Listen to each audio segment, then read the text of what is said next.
क्या एक खानदान में मोहब्बत की जगह झगड़े, कारोबार की जगह लालच और सुकून की जगह पछतावा ले सकता है? ये एक ऐसी कहानी है जो आपको बताएगी कि जब खानदानी रिवायात और नई नस्ल की ज़रूरियात आपस में टकराती हैं तो क्या होता है। देखें ज़ीशान और कैस के घर की वो हकीकत जो आपकी आंखें खोल देगी। पहला झगड़ा जायदाद पर नहीं, असूलों पर था। घर में शदीद बहस जारी है कि बेटे के वालिदैन को कहाँ रहना चाहिए। एक फरीक कहता है ये बेटे का घर है, दूसरा कहता है ये बेटी का भी घर है। बात बेशर्मी तक पहुंच जाती है जब कोई कहता है कि वो बीवी की कमाई पर भी जिएगा। इस बहस का सबसे तल्ख लम्हा वो था जब बच्चों को एहसास हुआ कि वो बुजुर्ग जिन असूलों की बात कर रहे हैं वो खुद उन पर अमल नहीं करते।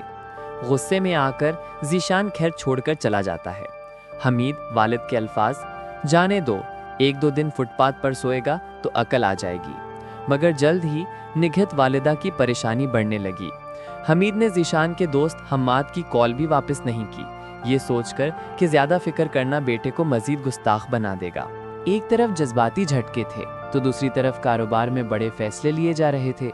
ज़मीन की खरीदो फरोख्त मुकम्मल हो चुकी है, डाउन पेमेंट हो गई और 2 साल में पूरी रकम अदा करने की शर्त है। एक बुजुर्ग को फिक्र लाहक है, वो सोचते हैं कि उन्होंने अपनी हैसियत से बड़ा कदम उठाया है, लेकिन उन्हें हौसला दिया जाता है। छटका मारने के लिए क्रीज से बाहर निकलना पड़ता है, रॉकेट की रफ्तार से तरक्की का वादा।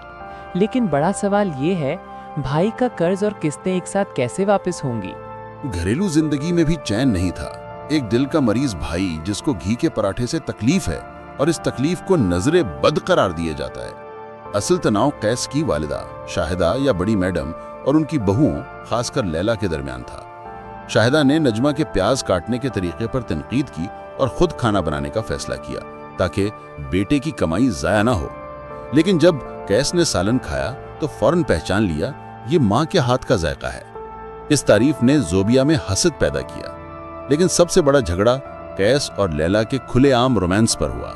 वालिदा ने उन्हें बेशर्म करार दिया और लैला को चालाक लड़की कहा जो कैस को बेवकूफ बना रही थी।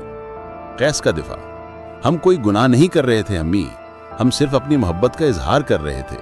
आपके जमाने में राजदारी नहीं थी, हर वक्त बुजुर्गों का हुजूम होता था, इसीलिए इजहार नहीं हो पाता था।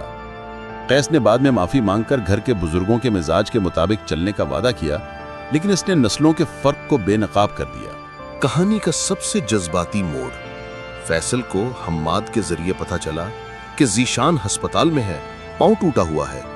वहां का अमला उसकी ज़हनी हालत पर सवाल उठाता है।